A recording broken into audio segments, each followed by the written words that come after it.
Ora, muito boa noite. Estamos aqui para mais um programa Conversas na Capela. Hoje com um amigo e uma pessoa muito especial, o professor Jerónimo Fernandes. Quem é o professor Jerónimo Fernandes? O professor Jerónimo Fernandes é um médico com especialidade em cirurgia geral, professor universitário, com uma atividade pública e privada e com uma empresa ligada à saúde há mais de 35 anos. Licenciado também em Medicina Dentária e dedicado também à área de Oncologia. E também tem aqui uma área que também se dedica, que é a gestão económica da saúde.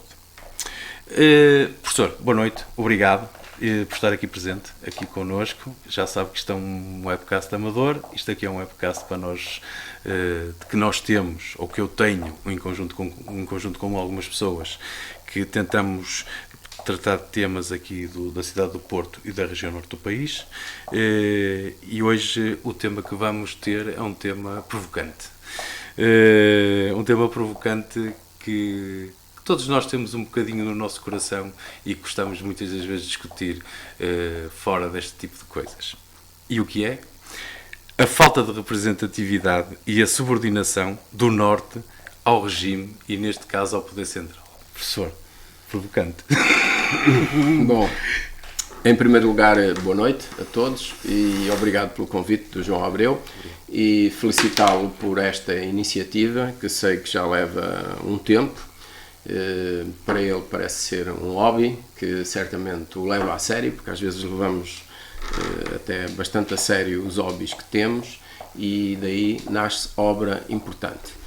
Portanto, resta-me também felicitá-lo, apoiar nesta iniciativa em tudo o que eu possa dar o meu contributo. Obrigado. E então, nesse sentido, ele lançou este tema de cariz provocatório, não tanto assim, porque penso que é uma característica que nos marca a nossa sociedade já há muitos séculos. Certamente vamos ter a oportunidade de divagar um pouco sobre isto e, portanto, o tema está lançado, o título é este e vamos lá então às conversas na capela e à capela, aqui em diálogo com o João Abreu.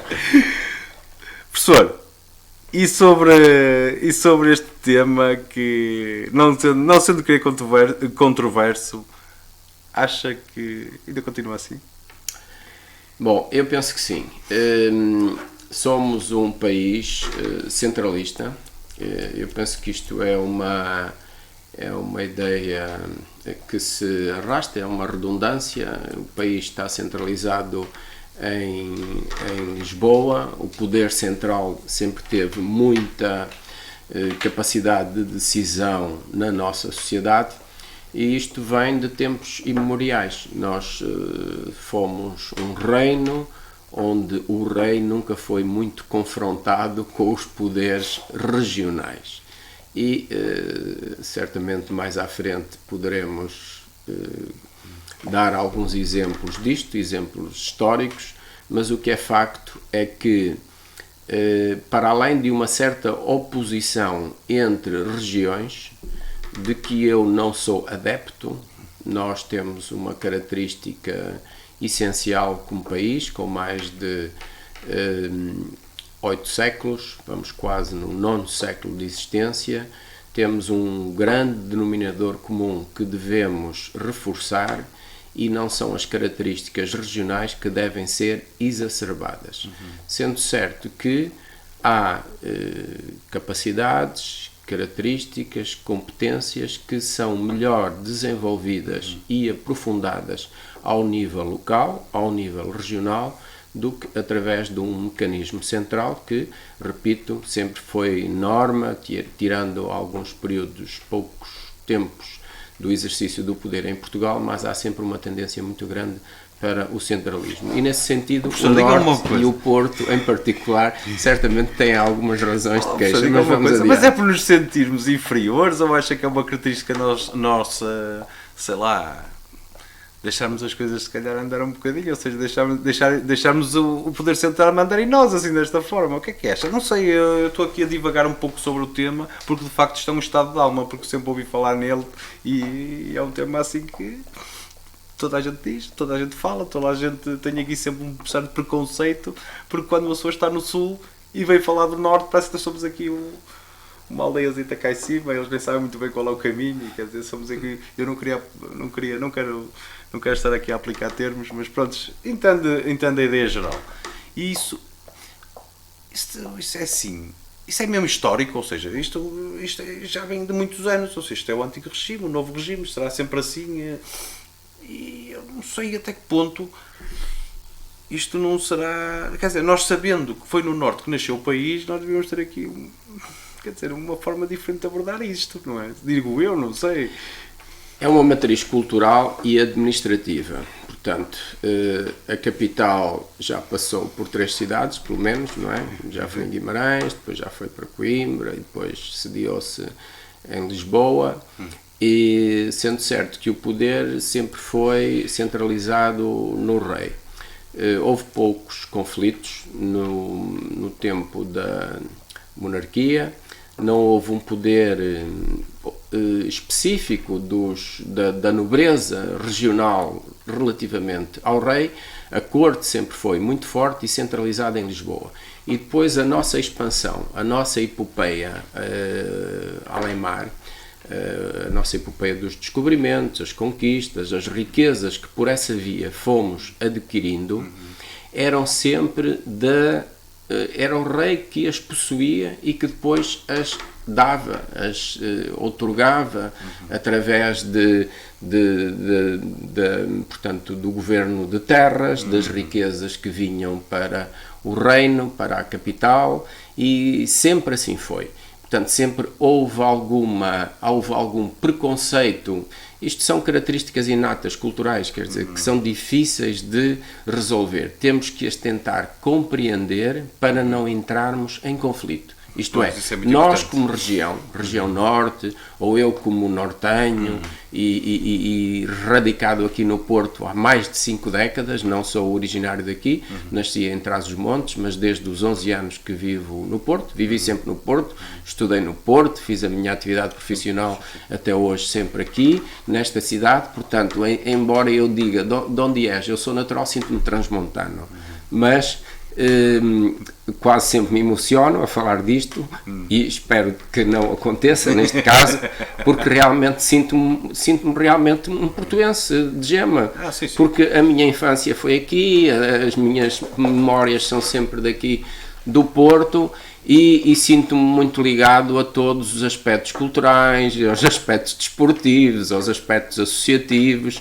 e portanto para mim faz todo o sentido que a cultura que me passa e que me trespassa na alma é de tudo o que existe no Porto, por exemplo. Agora vou dar aqui um comentário caricato e se calhar é contrário aqui à nossa assistência. Para mim não faz muito sentido que uma pessoa do Porto seja adepta de um outro clube do Sul. Isto para acicatar aqui um pouco os ânimos, quer dizer, eu sei que há muito boa gente do Porto, se calhar melhores portuenses que eu, mas que não são adeptos do FCP, ou do Salgueiros, ou do Boa Vista, ou do Cruz, ou do Pedrouços, ou do que seja. Pronto, são adeptos de um outro clube. Isto é aqui eu sou um pouco irónico, gosto de ser provocatório nas conversas, e como sei que também tenho aqui um interlocutor que vai nessa mesma linha, temos que aproveitar isto.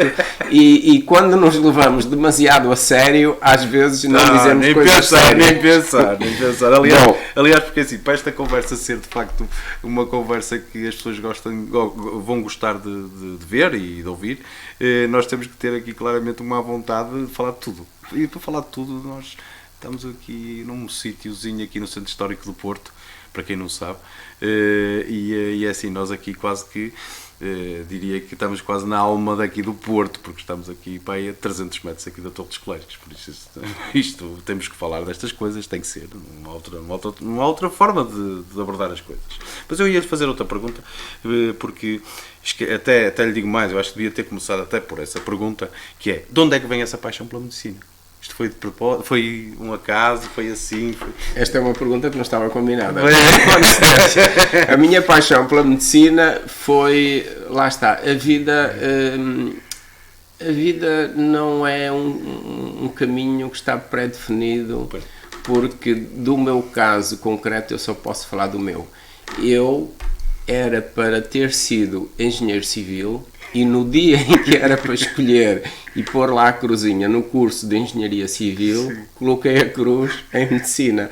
Portanto, é verdade, isto é caricato, porque certamente todos nós temos filhos e eu já tenho netos e há aquela fase da adolescência em que se começa a falar em casa o que é que tu vais ser, o que é que ele vai ser. E um diz que vai para advogado, outro vai para bombeiro, normalmente gostamos de ser bombeiros ou astronautas ou polícias, não é? É algo que nos capta muito, cedo, começa mais cedo, mas depois, pronto, começa-se a definir uma certa potência e a família normalmente concorda. Pronto, ou vai para advogado, ou vai para engenheiro, ou vai para médico, ou vai para construtor, ou vai para empresário, seja o que for, porque eu acho que todas as atividades, nenhuma tem mais relevância que outra, porque se não é tudo... Então, graças a Deus que tu colocou a cruz no sítio errado. O que é que aconteceu? Estava previsto que em ambiente familiar eu fosse para a engenharia civil, tinha alguma apetência sempre para os desenhos, para a engenharia, para os cálculos, essas coisas todas, e não sei, de manhã saí de casa, vim aqui, olha, bem perto, aqui à Praça dos Leões, porque era aqui que era a reitoria, e era onde se fazia a escolha, a opção. Eu portanto, dispensei do exame de aptidão e tal, naquele tempo, e depois, não sei, qualquer coisa aconteceu, escolhi medicina. De facto, escolhi medicina, não podia ter escolhido melhor, isto agora já é uma coisa pessoal, e quando me começam a falar de coisas muito, muito pessoais e que me tocam muito na alma, eu emociono-me um bocado, e depois escolhi medicina e realmente é uma profissão, quem exerce uma profissão com gosto e se sente recompensado na vida é o melhor que se pode ter, porque para além da retribuição que se possa ter em termos pecuniários, em termos de dinheiro e o que seja, sim, todos nós precisamos disso, mas a recompensa que eu senti ao longo de 4 décadas, eu já fiz 40 anos de licenciatura em medicina no ano passado, a recompensa que a minha profissão dá em termos pessoais, em termos de chegar ao fim de vários dias exausto, cansado, sim, mas saber que contribuí para qualquer coisa, e depois tive a sorte de ter 2 profissões que, se pudesse voltar atrás, teria escolhido certamente ambas, as duas. Isto é, a medicina, que é tentarmos acolher o outro, dar o nosso melhor nas pessoas que estão debilitadas, tentarmos ajudá-las na doença, claro. E a outra minha profissão, que me ocupa também já há 4 décadas, porque desde essa altura comecei logo a exercer a atividade docente, que é ser professor. Portanto, eu também tive um curto período de professor do ensino secundário, onde lecionei na altura uma disciplina que se chamava Saúde e Socorrismo, penso que era assim, e depois sempre fui docente universitário. Portanto, ser docente e passado 10, 20, 30 anos, uma pessoa a dirigir-se a mim, uns chamam-me professor, outros doutor, Jerónimo, para mim o meu nome é só Jerónimo, ponto. Jerónimo é o meu nome próprio e Fernandes é o nome da família do lado do meu pai. Portanto, para mim, as pessoas são o que são, não gosto de grandes preconceitos, de maneira que ponho sempre as pessoas à vontade. Mas agora, para não tornar muito longa esta minha exposição, portanto, ser professor e passado uns anos a pessoa dizer assim, sabe, marcou-me a sua atitude, a sua postura como docente, ao falar disto, ao falar daquilo, nas aulas que dava, teóricas ou práticas, ou o que se fosse, na Faculdade de Medicina, ou na Medicina Dentária, ou até depois na especialidade. No fim da vida é isto que conta. No fim da vida são as lembranças que temos dos nossos antepassados e as lembranças que deixamos. Daí eu ser um conservador nato. Ser conservador é guardar o melhor que temos e tentar melhorar aquilo que vai acontecendo. Sendo certo que não estamos predispostos a grandes alterações, a saltos no escuro, que é isso que caracteriza aquilo que dizemos normalmente do progressismo ou do que seja. E também aquilo que nos faz, no fundo, ao fim e ao cabo, também acordar todos os dias de manhã. Nós temos aqui alguns desafios para o futuro, porque senão, se chegamos a um ponto e já deixamos de ter desafios, também não precisamos cá estar. Eu vejo as coisas um bocadinho sobre isso. Eu vejo as coisas um bocadinho desta forma. Eu, quando acordo de manhã, eu tenho sempre um desafio. Pode ser pequeno, pode ser grande, mas tenho aqui sempre um desafio que me faz andar. Claro que assim, o meu primeiro desafio são os meus dois filhos. Mas tirando esses, que é o desafio que eu costumo dizer 24 horas por dia, mesmo a dormir, é um desafio, e agora nesta fase que é um bocadinho mais complexa, porque um deles está agora numa fase de transição para a faculdade, por isso estamos numa fase muito complexa com ele, porque são de facto na vida de um estudante, vai marcar todo o seu futuro, por isso eles nota-se o peso da responsabilidade deste tipo de decisões, pelo menos no meu caso e neste meu filho. Tenho 2, mas neste meu filho noto de facto o peso dessa responsabilidade, desta decisão que vai tomar. Mas hoje não sou eu que tenho que falar. Ora bem, mas eu ia tocar aqui num ponto que eu sei que também domina e que neste caso aqui, por acaso, é um ponto muito importante, que tem a ver com a gestão económica da saúde. Eu sei que é uma área que gosta. Sim, gestão e economia da saúde. Costuma-se dizer que a saúde não tem preço. É uma frase feita, é um chavão. Mas tem um custo. Quando vamos aos serviços de saúde, esses serviços de saúde têm um custo. E quando são serviços públicos, são pagos por todos nós.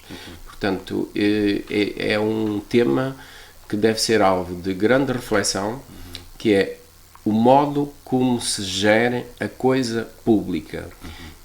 Esta coisa pública, os Estados modernos foram assentes, em primeiro lugar, pela necessidade de segurança, não é? Portanto, a primeira coisa a que se apela quando se constitui o Estado moderno, que vem do século XVII, XVIII, de Montesquieu e por aí, portanto, é a necessidade de ter segurança num determinado território. Depois, instituir a lei, o direito e aplicar a justiça. Portanto, estas são as coisas básicas do Estado moderno. Depois, no século XIX e na transição para o século XX, houve a necessidade de dar algum apoio a quem era mais desfavorecido. E então surgiu o chamado Estado Social. E o Estado Social, sendo certo que na maior parte desses países pós-revolução industrial, em Inglaterra e nos países do centro da Europa, França, Alemanha, e ainda não havia propriamente a Federação Alemã, e também na Itália, que ainda não estava constituída, sendo certo que esse Estado Social e as preocupações sociais já vinham de trás, não foram origem no Estado, quer dizer, não foi o Estado a primeira entidade a ter preocupações sociais, foram as pessoas, a família, obviamente, que é o núcleo primordial da constituição da nossa sociedade. Depois foram as pessoas agrupadas em associações, muitas vezes em associações de caráter empresarial. Os próprios empresários muitas vezes tinham preocupações dessa natureza e dentro da sua organização instituíam modelos de proteção social. Porquê? Primeiro, por algum aspecto também de quererem cuidar, de benemerência, certamente, sim. Mas também porque, ao cuidar dos outros, também melhorávamos a qualidade desse grupo que trabalhava connosco. Sim. Portanto, este é um aspecto que tem duas vertentes, uma delas de benemerência para com o nosso semelhante e outro de o manter também ativo na nossa sociedade. O Estado Social envolve três aspectos fundamentalmente. Envolve a saúde, três vetores, a saúde, a segurança social e a educação. Sendo certo que também há outras áreas onde entra, mas normalmente quando falamos de Estado Social, falamos na afetação de recursos públicos para estas três áreas sociais. A saúde, a educação e a segurança social. A saúde, pois o contributo dos cidadãos para que quando há um problema qualquer, para aqueles que não conseguem realmente suportar os custos da doença e dos problemas que vão surgindo, pois o Estado socorre. Na educação, a mesma coisa, é semelhante à saúde. Aqui no nosso país temos um país, portanto, um governo centralista, uma legislação centralista, onde o governo apodera-se do dinheiro através da arrecadação fiscal, fomenta a distribuição desse valor, é ele próprio o empregador, portanto, porque temos um setor público na saúde e na educação de grande peso e obriga as pessoas a dirigirem-se aos locais onde têm que resolver os seus problemas de saúde e de educação. Isto é, o centro do problema é o governo, é o Estado, quando deveria ser o cidadão a ter a capacidade de decidir: eu quero ir a este local em termos de serviços de saúde, ou o encarregado de educação, ou o aluno em termos de ter acesso a um determinado modelo educacional. Eu sei que depois dizem logo: mas como é que se faz a gestão dos dinheiros? Isto aqui é mais caro, é mais barato. Não, a questão é, tudo tem um custo, o Estado devia ser o garante da equidade e tudo o que fosse acima de garantir um patamar mínimo a quem não tem condição económica para o suportar. Sim. E a partir daí ser dada a opção de as pessoas escolherem. Portanto, este é o modelo que, na minha ótica, é o mais defensável, não cria o afunilamento, nem cria que no mesmo vetor estejam os três aspectos, não é? Que no fundo é o financiamento, a prestação e depois e o pagador do serviço. Está tudo centralizado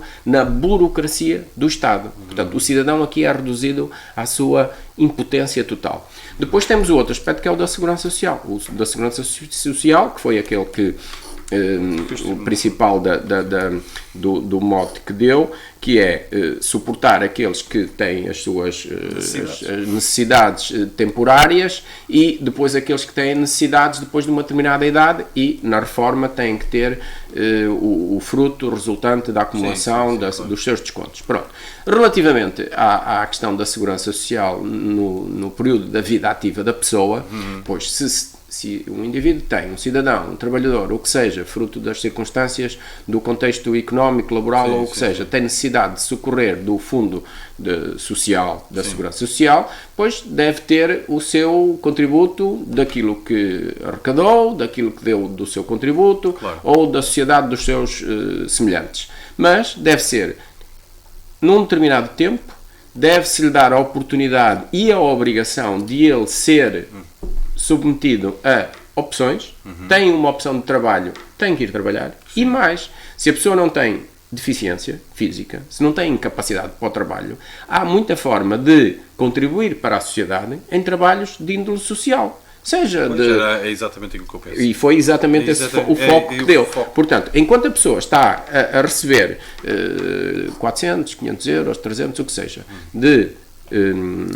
por necessidade de parar, ou porque a fábrica faliu, ou porque o contexto económico não é favorável e há um reajustamento no tecido económico e social da sociedade e que o obriga a ficar desempregado, esse desemprego, sim senhor, tem aquele pagamento, mas se não está deficiente, pode dar um contributo num outro trabalho, quer a nível autárquico, quer a nível regional, quer a nível de uma bolsa qualquer de dificuldades de execução de determinadas tarefas e que a pessoa está apta. Sim. E não fica só apto para ficar em casa ou ir até ao café tomar meia de leite e uma torrada. Quer dizer, nós aqui não podemos ser muito politicamente corretos quando quem sofre é realmente quem trabalha, quem faz descontos e as empresas que produzem riqueza. Sim. Porque o dinheiro não cai do céu. O Estado não existe dinheiro do Estado. Não existe dinheiro público. Só existe dinheiro que é retirado ao cidadão que trabalha e às empresas que produzem. Dinheiro público não existe. Pois não. Isso é de maneira que concordo, subscrevo essa ideia relativamente à forma. E depois há um outro aspecto que é muito importante. Entre receber de fundo de desemprego ou rendimento social de inserção 300 euros ou 350 e ir trabalhar por 500 pelo ordenado mínimo, quer dizer, a pessoa começa a pensar se calhar não vale a pena. Portanto, há um gap muito pequeno, há uma diferença muito pequena entre o estar desempregado e aquilo a que é submetido quando o ordenado mínimo está muito próximo desse mínimo de desemprego. Sim. E esse modo em que a pessoa consegue estar no fundo de desemprego durante meses, durante 2 anos, sendo-lhe dadas oportunidades de captar um emprego e ela às vezes não aceita, isso é que está muito errado neste modo de proceder relativamente à segurança social. No fundo nós trabalhamos todos e todos nós pagamos isto. Exatamente. É a realidade. Nós pagamos disto e por isso temos aqui todos nós o direito de gostarmos ou não gostarmos de algum tipo de atuações do Estado. Não é? Mas tocou aí num ponto que eu deixei passar e que queria voltar a ele, relativamente às pessoas ou à região norte e ao resto do país. De facto, o norte tem características próprias. O norte é muito mais difícil de viver no norte do que no sul, ponto. Isto parece uma coisa, parece aqui uma verdade de lá para Alice, ou até uma ironia. Não, mas eu vou já dizer porque é que penso nisso. É muito mais difícil viver numa terra fria, agreste, do que numa terra quente. Basta olharmos para os países tropicais, compará-los com os países do norte da Europa, ou do norte da América, ou do que seja. Portanto, o contexto montanhoso e o contexto climático é muito importante. Isso determina a capacidade e a necessidade que as pessoas... Eu estou a falar em termos gerais, obviamente. Nem sequer isto pode ser entendido como qualquer afronta ou valorar determinada região relativamente a outra. Não é nada disso. É apenas um contexto de raciocínio e uma lógica. Portanto, a lógica é os países montanhosos e com dificuldades climáticas têm que ser mais autossuficientes. Quer dizer, isto é assim, é básico, não é? Não há que fugir a isto, não é? Num país tropical ou do sul, que é mais quente, onde há mais produção, onde não é preciso tanto agasalho, não é preciso as pessoas estarem tão em comunidade, ajudarem-se tanto umas às outras, a vida é mais fácil, ponto. Só neste parâmetro. Então, isso faz com que as populações do norte, dos países mais frios, sejam mais, primeiro, tenham comunidades mais pequenas e mais familiares e de laços fortemente de relação muito próxima. Por isso, proativos. E por isso vão atrás da coisa. Exatamente. Vão atrás da bolota. Quem quer a bolota, trepa. Não é só que se costuma dizer. Exatamente. Este até é um dito do Alentejo, se algum alentejano nos estiver a ver, porque quem quer a bolota, trepa. Isto é, tem que se fazer à vida. Isso vê-se, mesmo no contexto empresarial, vemos que o tecido económico daqui do norte do país sempre foi muito mais proativo. As grandes empresas, tirando as grandes empresas, no contexto de algum protecionismo que houve vindo do Estado Novo e que se circunscreviam ali à cintura industrial de Lisboa, não é? As grandes metalurgias, os cimentos e as grandes indústrias. Que neste momento já nem existe. E mesmo essas também já foram à vida. Pronto, mas tirando esse aspecto, as grandes empresas e os grandes grupos económicos, não preciso de os citar, os daqui do Norte, nós sabemos, quer Engenheiro Belmiro de Azevedo, Soares da Costa, Salvador Caetano, bancos, Pinto Magalhães, o BPI, portanto, tudo isto são, e estou a falar de grandes empresas, mas então se formos ao tecido que representa mais de 90% do nosso tecido económico, são pequenas e médias empresas. Então as pequenas e médias empresas, essas então é que são fortemente implantadas aqui na região do Norte. Se apanharmos a região de Aveiro, Porto, Braga, Guimarães, o Val do Ave, o Val do Tâmega, tudo até Viana, portanto, aqui é que realmente está a grande capacidade de empreendedorismo do país, sem menosprezar, obviamente, as outras regiões. Eu quero sempre salvaguardar este aspecto. Isto é uma questão factual a que nós devemos dar a devida conta e que as autoridades do poder central têm que ter em devida conta para que ninguém se sinta afetado. Porque depois esta falta de entendimento é que ocasiona alguma conflitualidade, e aquela conflitualidade que não, quer dizer, que não faz caminho, não tem interesse nenhum. Portugal é um país demasiado pequeno para andarmos aqui com este tipo de conflitos, que é mesmo assim. Agora, na realidade é que eu costumo dizer que é assim, aqui a malta aqui, eu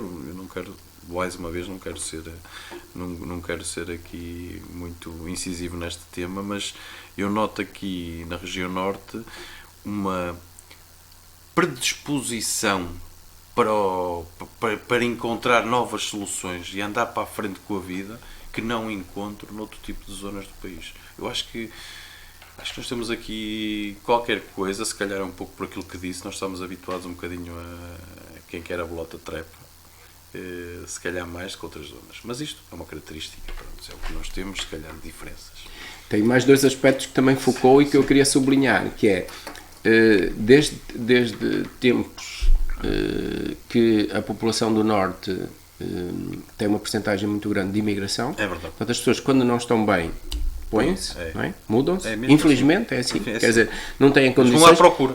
Vão à procura de outros locais, de outros países, de outras paragens, e isso tem um aspecto duplamente negativo para a região norte. É que, normalmente, quem imigra, isso notava-se muito há tempos atrás, mas agora também, normalmente quem imigra são os mais capazes. Sim. Dentro daqueles que têm dificuldades, são aqueles que ainda têm uma capacidade de dizer assim, eu tenho que dar a volta a isto. E então, ao ter que dar a volta, ainda baixa a qualidade, ou antes, a média geral da capacidade de empreendedorismo que as pessoas têm. Porque normalmente era aquele indivíduo mais ágil, mais capaz, que sabia que existia a América, nem sabia onde é que ela ficava, ou para a França, ou para onde fosse. E, portanto, saía.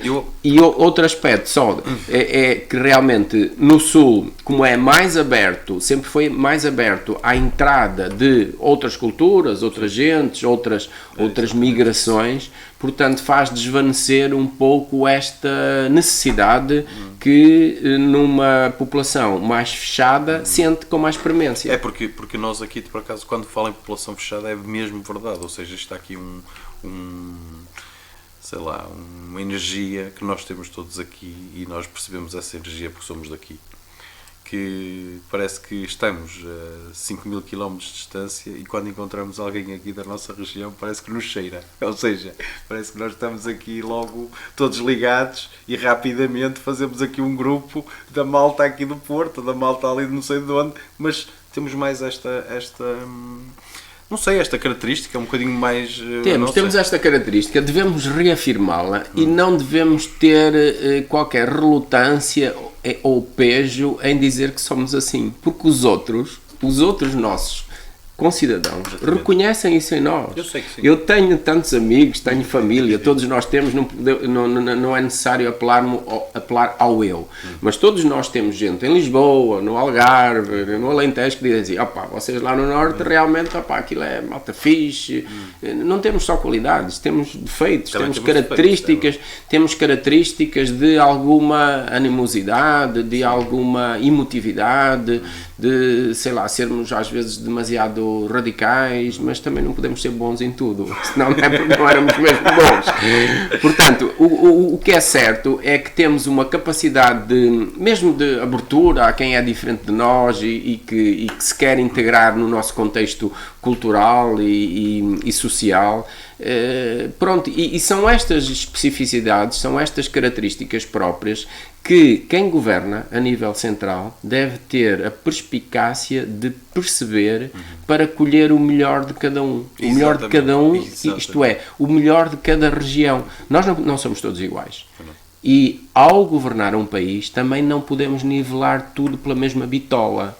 Portanto, só seremos bons, ou antes só seremos melhores, se conseguirmos potenciar o que cada um e cada região tem de bom e que pode evoluir para melhor. É neste sentido que tem que ter a capacidade de quem está a governar, aqui não me estou a referir concretamente a um governo, estou a referir a quem, a um poder central ou a quem organiza qualquer coisa, não é?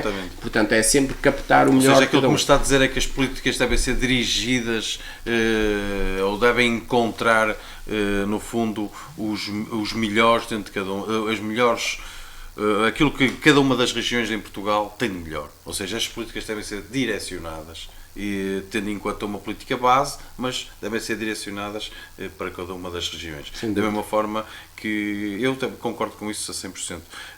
Porquê? Porque de facto nós aqui no Norte temos um conjunto de pessoas ligadas à indústria, ligadas a um conjunto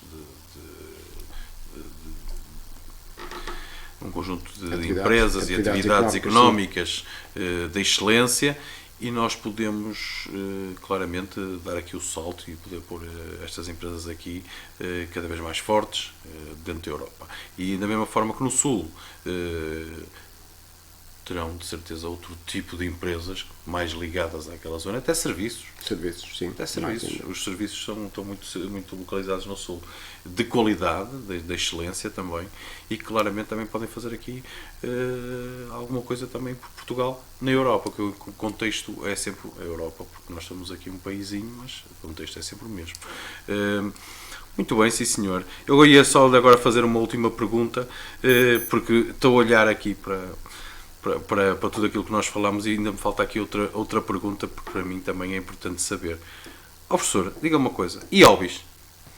Quais são os seus hobbies? É que eu tenho, isto é daquelas perguntas que eu também gosto de fazer. Quais são os seus hobbies? Depois de passar depois de dar a lecionar, de medicinas, quando chega à casa ou ao fim de semana, como é que gosta de Passar o tempo. passar o tempo? E desanuviar a cabeça. Porque isto é preciso desanuviar. E ocupar o físico. E ocupar o físico. Então. Bom, hobbies.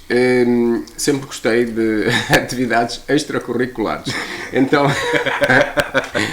desde futebol, que agora já não jogo, mas pronto, quando era mais jovem, até fundei um clube ali na zona das Antas, junto ao Vigorosa. Bom, mas isso já é noutros tempos.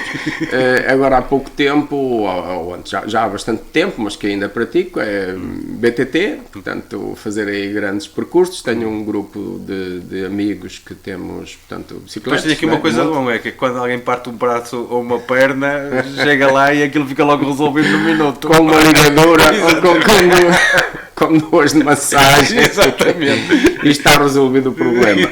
Bom, bicicleta, moto também, gosto muito de caminhar, gosto de... pronto, e aquelas coisas também normais, músicas e tudo isso, mas moto, grandes passeios de moto. Eu tenho 2 grupos ativos, bicicleta muito, também umas construções em casa, umas bricolagens e também uma atividade de intervenção cívica e associativa em que me empenho e que considero como um hobby. Portanto, não é a minha profissão, mas tenho forte empenhamento nisso. E conviver, por exemplo, aliás, vou citar aqui uma questão que não sei se já lhe tinha dito.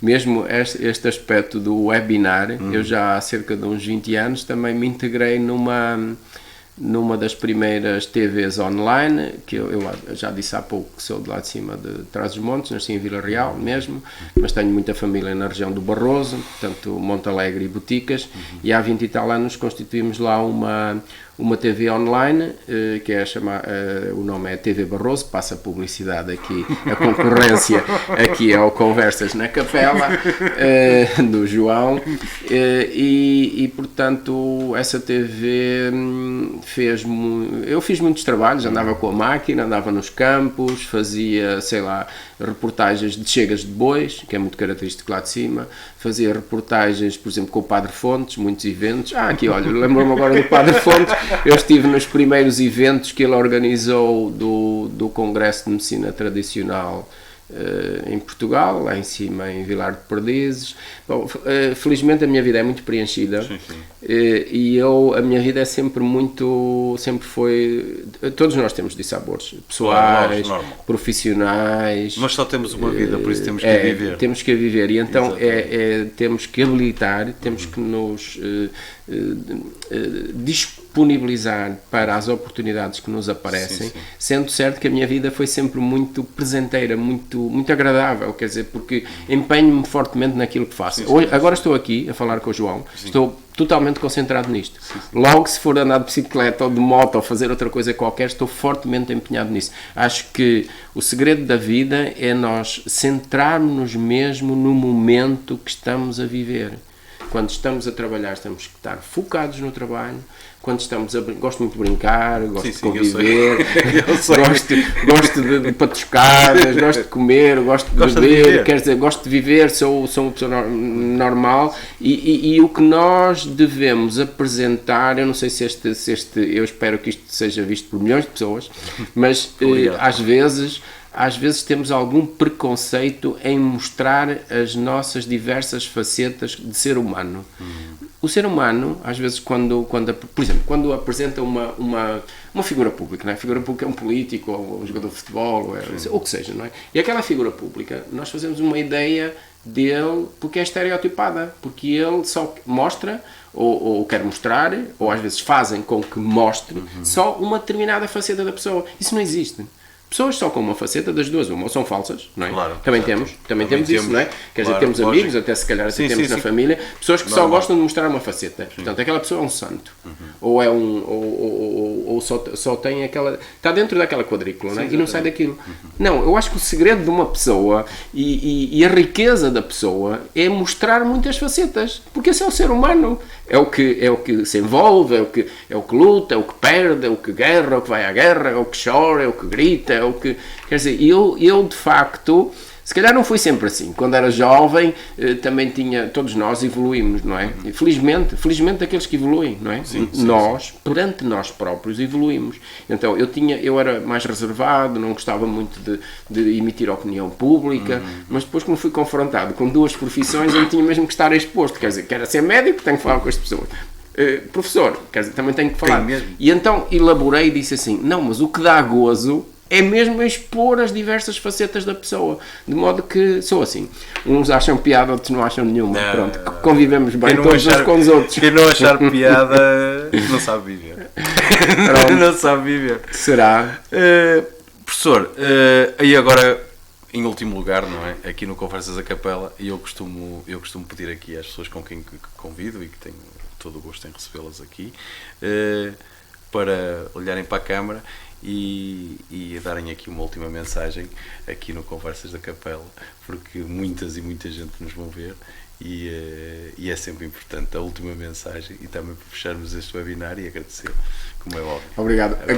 Agradecer eu é que agradeço aqui ao João Abreu a oportunidade que me deu de conviver aqui um pouco com ele, deste modo informal. E a última mensagem para o Conversas na Capela é que, de facto, temos cada vez mais que nos abrir uns aos outros, apresentar o nosso modo de estar em sociedade, apresentarmos os nossos problemas, debatê-los abertamente, evoluirmos para uma sociedade mais livre, mais aberta, mais disponível e, sobretudo, com mais responsabilidade individual. É na responsabilidade individual que nós vamos buscar a obrigação de exigir aos outros aquilo que primeiro devemos exigir a nós próprios. E quando conseguimos fazer a fusão de aquilo que é sério e o que é mais livre ou mais ligeiro, essa é a verdadeira mensagem da vida. Foi um gosto estar aqui com o João Abreu. Mais uma vez felicitá-lo por esta iniciativa. Obrigado. E de facto precisamos de muitos momentos destes e precisamos todos, até fruto deste tempo que passámos no último ano, deste confinamento, desta dificuldade de comunicarmos uns com os outros, de estarmos próximos, sendo certo que também algumas outras potencialidades apareceram, como por exemplo esta, de podermos passar a mensagem à distância, mas o bom da vida é convivermos fraternamente, discutirmos uns com os outros, tentarmos encontrar o maior denominador comum, não perdermos a ideia de que há algo que nos faz ligar uns aos outros. E realmente foi um gosto. Muito obrigado. Professor, vamos nos encontrar a certeza mais vezes aqui no Conversas da Capela. Isto está a crescer, posso lhe dizer que está a crescer e muito, e é claramente com pessoas como o professor que as coisas vão para a frente. É com estas ideias, que é para tirarmos estes estereótipos desta gente toda. Obrigado. Boa noite e obrigado. Boa noite, obrigado.